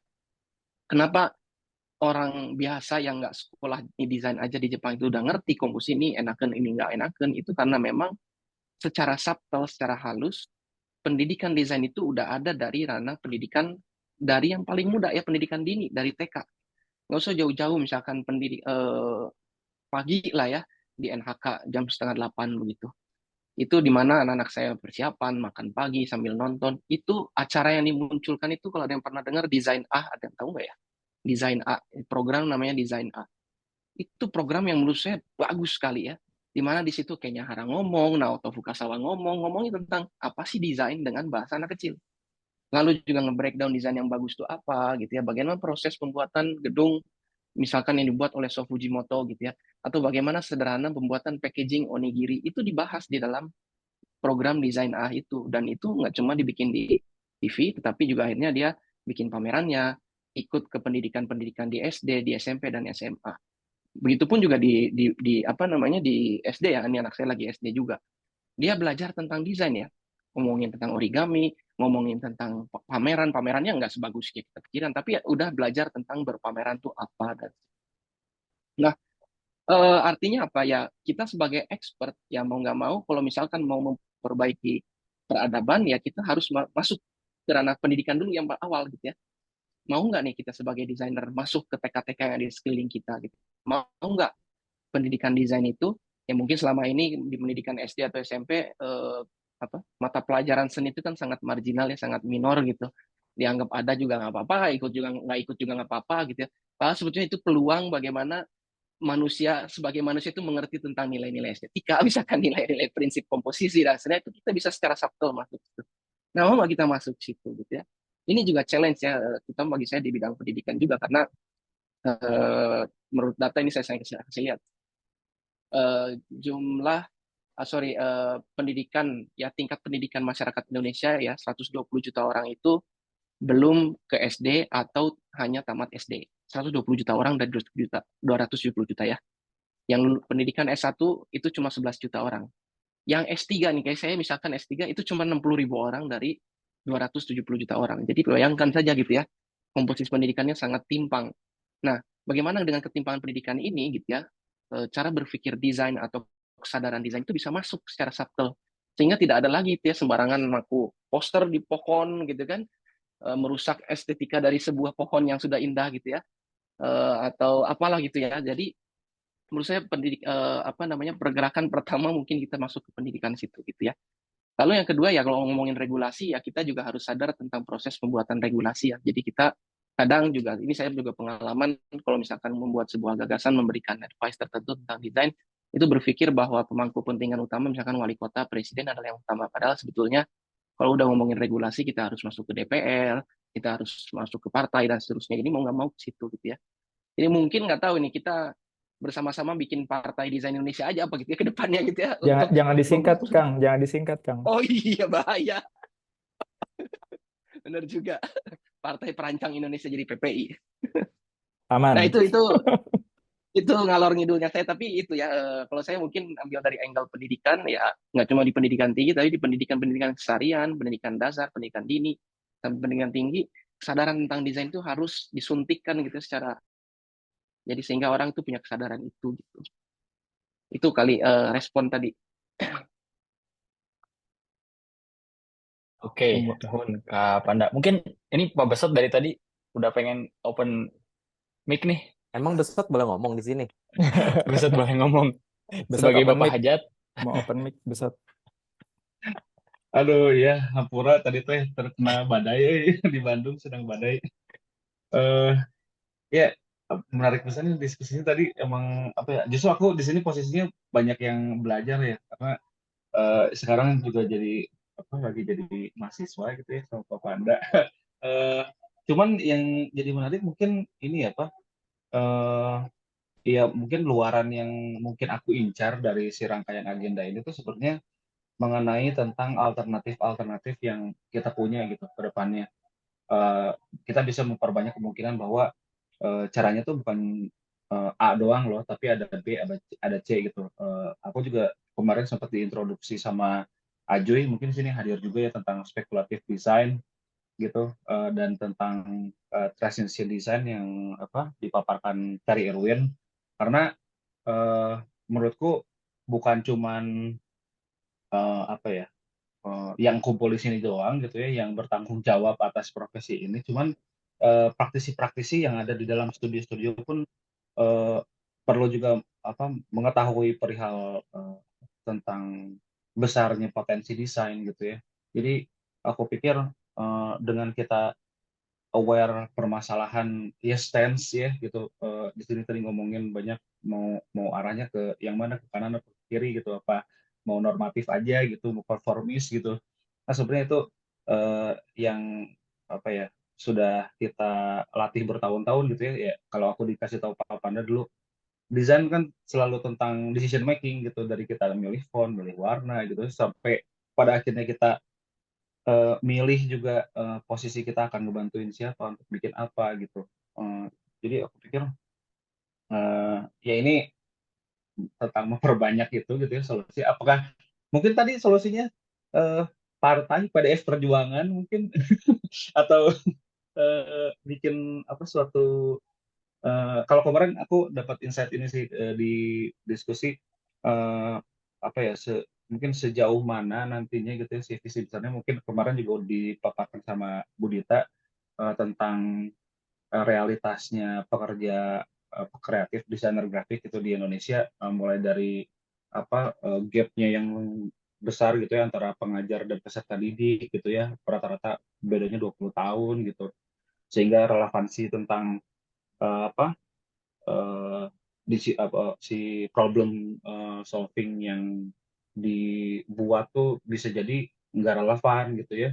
Terus misalnya yang dari sindikasi juga kemarin ada insight tentang maraknya exploitation gitu ya. Itu kan kadang-kadang kita juga yang punya studio atau yang berpraktik juga ya, yang secara nggak sadar itu sudah jadi budaya yang seolah-olah normatif, padahal sebenarnya buruk juga untuk perkembangan desain di negara ini gitu.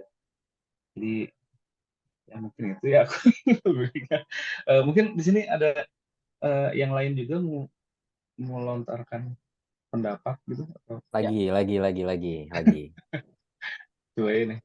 Lagi, gue mau ngerespon tadi yang Richie sama Panda bilang tentang demokratik di desain.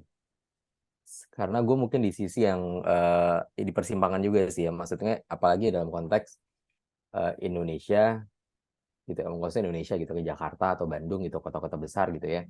Gue sepertinya dugaan gue tuh kayak mungkin nggak bisa gitu sebenarnya, demokratik itu sebenarnya juga nggak berjalan gitu, tapi memang ada kesempatan dan ada perangkatnya gitu, tapi sebenarnya ketika itu aja ada, sebenarnya memang tidak cukup untuk bisa kita ngasilin suatu solusi akan apapun gitu. Kalau misalnya ngambil contoh, ada satu pameran di Sweden gitu, di Roska Museum. Waktu itu Fredrik Paulsen di-hire sama museumnya untuk bikin satu pameran yang nge-challenge masyarakat publik di sana untuk bisa memahami arti dari sebuah desain yang demokratis gitu. Jadi toolsnya sederhana sekali. Toolsnya adalah berbagai macam potongan kayu gitu kan, dengan alat-alatnya, alat-alat carpentry yang udah ada gitu kan, dengan area yang orang bisa melakukan kegiatan menukang gitu kan dan ngebentuk sesuatu. Challenge-nya adalah bikin kursi memakai alat-alat tersebut gitu kan, dalam konsep merubah diri menjadi seorang desainer gitu kan. Jadi di challenge lah manusia-manusia yang datang, audiensnya datang gitu kan, dikasih alat-alat yang semua sama alatnya, semua kita datang rame-rame, alatnya sama, waktunya sama, nggak terbatas. Begitu barangnya kita selesai mengerjakan, itu bisa dipajang di museum itu langsung gitu kan, dan kita bisa mengcompare satu dan lainnya. Challenge-nya kan adalah gimana caranya mereka membuat kursi dengan bentuk yang mereka bayangkan dengan alat-alat yang sama gitu kan, dan akhirnya dinilai sama-sama apakah itu merupakan sebuah desain. Nah, desain ini kan bukan cuma sebuah bentuk ya, tapi ada fungsinya. Kalau kursi berarti sanggup untuk didudukin, punya rasa nyaman, tidak khawatir akan jatuh, dan berbagai macam hal lainnya gitu kan. Dan yang terjadi seperti yang diduga gitu kan, bahwa hampir semuanya tidak berhasil membuat kursi. Mereka hanya membuat bentuk yang menyerupai kursi, yaitu ada bagian untuk pantat, ada kaki, mungkin ada senderannya dan segala macam gitu. Akhirnya dengan kapasitas Eropa Barat yang mungkin lebih terpapar desain dari kecil gitu ya, lebih tersentuh dengan desain dan mudah banget gitu kan, dengan lingkungan yang mungkin juga lebih sehat otaknya mikirnya gitu segala macam. Diskursus desainnya juga udah besar banget, toko buku banyak banget di jalan-jalan dan segala macam. Mungkin juga banyak desainer shares juga ngejual kursinya udah di toko loak juga, jadi banyak banget mereka terpapar sama desain. Tapi ternyata juga nggak berhasil gitu, bahwa sebenarnya nggak bikin konklusi, tapi mempertanyakan lagi bahwa mungkin sebenarnya demokratik desain itu nggak ada. Mungkin tidak semua desain itu bisa menjadi hal yang demokratis gitu, karena hanya sebatas kesempatan dan peralatan tanpa kemampuan itu sebenarnya gugur konsep itu sebenarnya. Jadi apalagi kalau kesempatan dan peralatan itu dihibahkan ke masyarakat kita yang belum sedewasa itu dalam memahami sebuah desain gitu. Jadinya ketika kita lemparin itu yang belum mature ini, akhirnya bisa jadi backfire ya gitu kan. Jadi memang sepertinya belum bisa, dan gitu. Ini nanggepin aja sih tadi tentang democratic in design, bahwa memang nggak, mungkin belum saatnya atau mungkin belum dalam tempatnya kali ya kalau ngomongin democratic design, apalagi di Indonesia. Akhirnya yang ada adalah sebuah tanggapan-tanggapan yang mungkin sifatnya preferensi pribadi tanpa muatan pemahaman gitu kan. Jadi nggak ada dasar keilmuannya gitu. Akhirnya hanya menanggapi sebagai rasa suka akan warna atau bentuk atau sesuatu gitu, tapi bukan dalam konteks bisa dipergunakan dengan tepat gitu mungkin ya.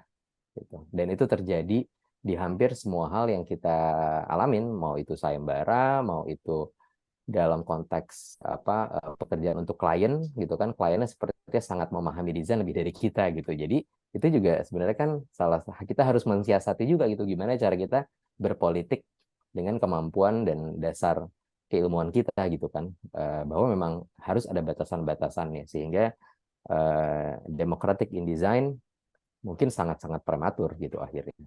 Mungkin itu sih. Gue tanggapin sih definisi Jadi demokratis juga kadang bentrok ya sama kode etiknya kita di profesional di desain. Contohnya misalnya sayembara logo itu kan mungkin dari eh, teman-teman di pemerintahan gitu ya melihat sayembara tuh everybody can join, everybody can contribute gitu ya. Tapi ternyata eh, di secara kode etik itu salah karena eh, terjadinya speculative works di mana seseorang berkontribusi akan desain tapi belum tentu mendapatkan imbalan gitu. Di sini bagaimana kita cara mengapresiasi desain kayaknya juga eh, perlu dikembangkan ya pemikirannya karena at the end kita pakai keilmuan kita kan untuk jadi mata pencarian gitu. Nah, disinilah mungkin kita mesti nyari jalan tengahnya juga, mesti cari titik temunya di mana desain itu nggak cuman dilihat apresiasinya nggak hanya secara eh, apa ya itu pujian atau nilai-nilai estetik gitu ya, yang atau selera suka atau tidak suka gitu. Tapi juga ketika kita sudah berpraktik desain, ketika praktik desainnya sudah menggunakan metode-metode yang keilmuannya sudah kita sepakati ya di kurikulum-kurikulum eh, sekolah desain yang ada gitu sekarang, sudah saatnya mungkin desain diapresiasi pun secara ekonomi yang bisa kita sepakati bersama-sama gitu. Itulah kenapa sayembara desain sepertinya masih marak gitu ya, terutama di teman-teman di pemerintahan, dan Agi di situ memperjuangkan bagaimana sayembara desain itu eh, telah terjadi hal-hal yang melanggar kode etis yang seharusnya ada di profesi kita. Gitu. Dan jalan keluarnya kita bisa melakukan menjalankan pitching yang lebih kecil skalanya dan akhirnya semua yang berpartisipasi di pitching itu juga mendapatkan imbalannya ketika dia uh, bekerja mempraktekkan keahlian desainnya gitu. Dan disinilah kayaknya mesti juga kita pahami tuh kode etik gitu di sini. Ketika kode etik kita bisa sama-sama kita jalani dengan baik, mungkin free pitching akan menghilang. Lalu bagaimana pemerintah, teman-teman di pemerintahan menganggap sayembara itu adalah hal yang lumrah, itu juga bisa mulai berkurang gitu. Dan ketika sayembara, ketika itu dikompetisikan, juga bisa mulai bergeser ke wilayah-wilayah di mana sifatnya lebih eksperimental, bisa ke wilayah mahasiswa yang benar-benar harus bisa belajar eksplorasinya itu dikompetisikan secara terbuka misalnya. Kita industri dan pelaku industrinya juga mulai paham gitu ya mengenai bagaimana desain itu diapresiasi, dan hal ini menurut gue baru akan bisa tercapai ketika kita juga punya kesepakatan yang sama di teman-teman pelaku desain juga gitu, dan kesepakatan yang sama inilah yang menurut gue akhirnya masuk ke spektrum atau dimensi politik yang Kang Panda ini mau angkat ya. Jadi ketika teman-teman uh, ingin keprofesiannya itu bisa lebih diapresiasi di masyarakat, tidak hanya dari sisi kalau desain itu dikasih tempat di masyarakat gitu ya, dikasih panggung misalnya di IKN gitu ya, buat bikin logonya, akhirnya dapat tuh kita stage-nya. Tapi juga bisa lebih dari situ. Kalau ternyata desain itu uh, bisa menjadi mata pencaharian yang benar-benar memberikan hasil yang seharusnya gitu. Karena masih banyak yang teriak gitu di level bawah masih teriak desain logo 500.000. Ada yang teriak gue ngedesain logo naik keluar dari harga 500.000 susah banget, tapi ada yang happy juga dengan harga 500.000. Nah itu kan belum ketemu berarti ya, masyarakat desainnya juga belum ketemu gitu.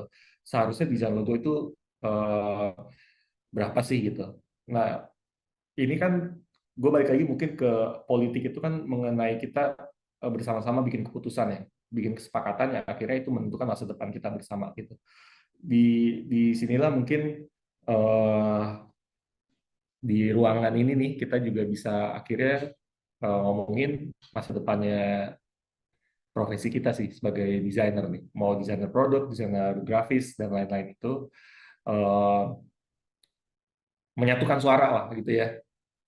Mungkin itu bisa jadi satu eh, topik hangat lagi gitu ya. Suara yang mana yang mau kita suarakan ke masyarakat gitu supaya apresiasi desain nggak hanya sebatas di estetika dan di solusinya aja, tapi bagaimana solusi itu punya valuasi secara nilai ekonomi juga.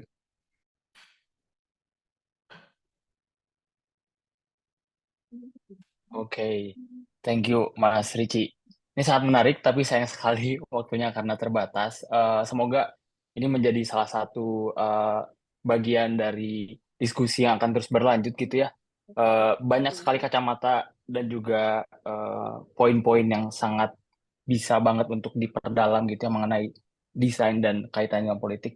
Mungkin karena berkaitan dengan waktu ya, kita coba balik dulu ke Kak Panda sebagai pembicara yang mungkin bisa menyampaikan semacam penutup atau misalkan juga justru memantik diskusi di sesi yang lainnya gitu ya. Oke, Meh. Sebetulnya tadi diskusinya udah cukup menarik ya. Jadi bukan lebih ke menutup, tapi ya makasih tadi udah diskusinya ya Mas Ricci, Mas Tias, Mas Imad dan Mas Besot juga ikut diskusi kali ini.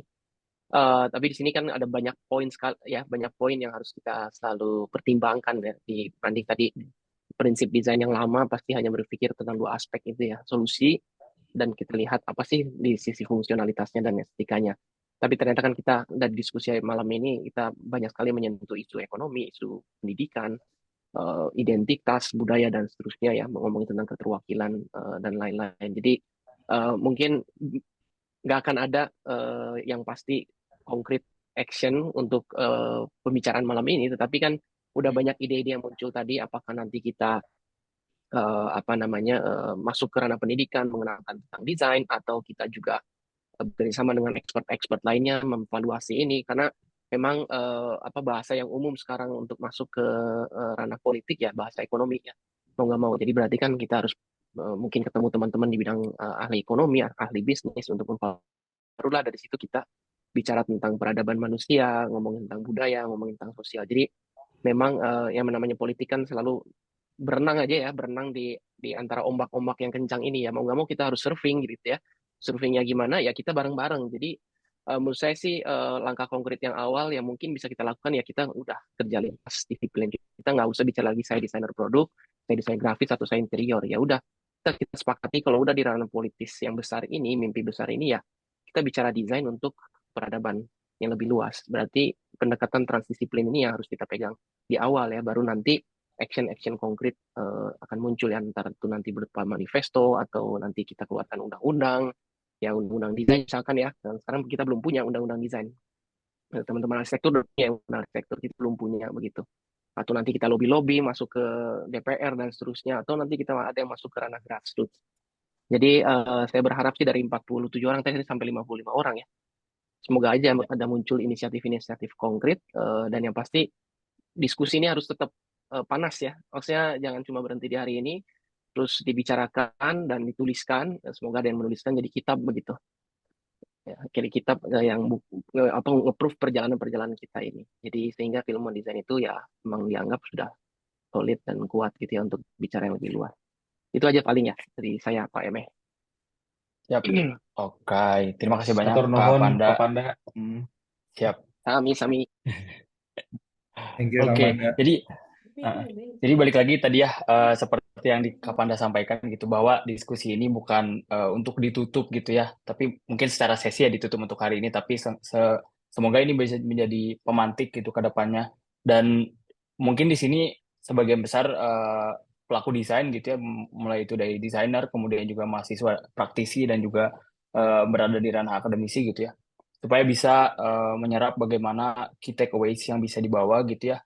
PR-nya belum menjadi suatu yang konkret tadi ya, tapi menjadi refleksi yang kemudian terus menggerus, menginisiasi diskusi-diskusi mengenai kaitannya desain dengan politik, kemudian juga persepsi di tengah masyarakat terhadap desain itu seperti apa sih gitu ya, statement yang kita mau angkat gitu ya, supaya kalau tadi balik lagi ke Pak Besot gitu ya, bagaimana ini juga bisa memunculkan alternatif-alternatif baru gitu ya dalam berpikir, kemudian juga dalam bergagasan mengenai desain dan politik. Oke, untuk menutup sesi pada hari ini gitu ya, yang bertajuk The Political Dimension of Design gitu yang dibawa oleh Kapanda, dan juga ada beberapa penanggap di sini, ada Mas Ricci, kemudian Mas Dias, Mas Imad gitu ya yang sudah hadir. Terima kasih banyak. Kita tutup bersama dengan foto bersama gitu ya. Mungkin teman-teman di sini juga terima kasih banyak atas kehadirannya, atas partisipasinya gitu ya. Semoga di lain waktu kita bisa membuka lebih panjang lagi diskusinya, lebih seru lagi gitu ya, dengan dimensi dan juga perspektif yang lebih beragam tentunya ya. Karena pasti di sini yang sebelumnya ikut kan Bandung gitu ya, Bandung base gitu ya, mungkin di sini sekarang sudah mulai lintas pulau, lintas benua mungkin juga ya. Semoga kedepannya bisa Surabaya hadir, betul nih. Ada Mas Edwin di sini. Siap. Sudah semuakah? Operator boleh dibantu? Oke, aba-aba di aku ya. Boleh. 3, 2, 1.